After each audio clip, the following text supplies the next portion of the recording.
Hey, it's Dr. Woody. I've got step 6 for you on the PASL Write It Up Fast video series.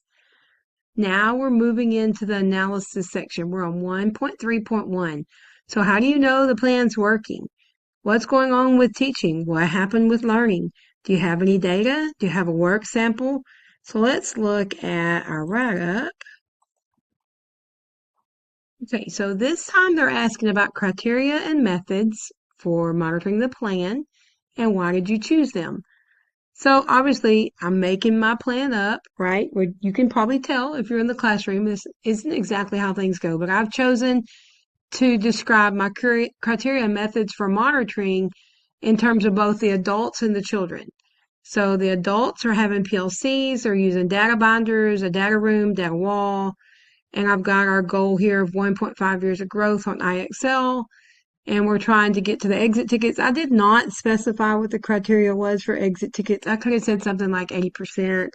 I could have said that all students would mark that they're learning. There's lots of ways you can do the criteria, but I didn't get into that. It's starting to get long and I've got to be careful. And why did you choose them? We chose this method because. So you can pause if you'd like to read what I've written here. And what adjustments did you make during the implementation of the plan? And what's the rationale? So I was very specific. When we started, the plan was for the person to do this, but this happened. We planned for this, but this happened. So you should have some of that. Remember, anytime you make a plan, you can't anticipate all the things that are going to go wrong. I didn't really talk about anything that went wrong, but you may have some really disruptive things.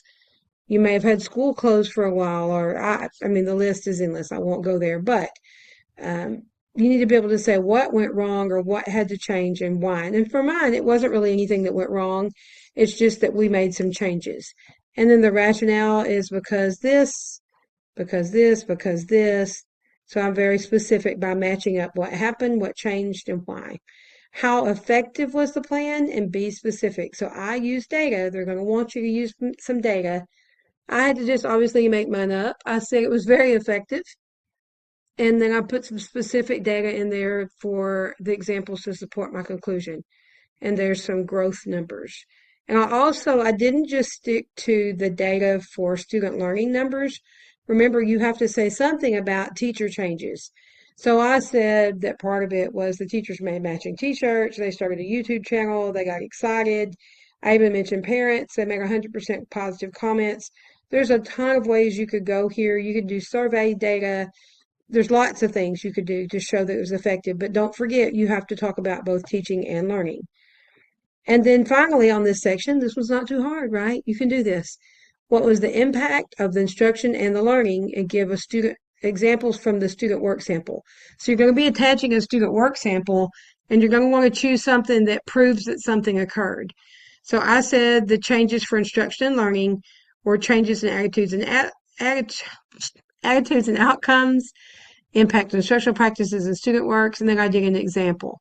You can pause here and see what I put, and then let me show you what my models look like. So let's go back here for just a second. You've got to have two artifacts this time. It's kind of weird because one artifact says you can show adjustments or results. So I actually think results are a little bit easier to show than adjustments. But if you have some type of document that shows that you started with this plan in mind, but you had to shift for this reason, you certainly can use that. And then the student work sample. So let's look at what we've got. Obviously, I'm making mine up, so I don't have the same kinds of things you have. But here's the student work sample. I just picked one off a Google image. I like this one because it explains the three components of the exit ticket: the student work, the student rating, and the teacher comment. And remember, I said that my students started off not wanting to do exit tickets, not caring about them, not putting forth any effort. And now, he's got to understand, he's got all the work right. He's marking something here, met learning goal, and the teachers make a comment. So I think that's a pretty nice work sample for a student exit ticket. There's other things you could have put, even with my example, but certainly with your examples. And then I showed this for results. I said results, teachers like to create these data anchor charts with each class. All teachers and students can now tell which teachers are strong and which require more development. I just found this on Google. But if you've got something like that, it could be a data wall, it could be a binder, it could be IXL reports for the year. There's lots of things that you could do, even within my example. But the main thing is to remember it doesn't have to be perfect. It just needs to prove that something has occurred that was part of the plan that shows it went forward. And then there's the 1.3.2 analysis. I'm not going to show the library of examples. I don't think the example is as strong this time. It looks like, well, I can show you real quick. I saw one where I am.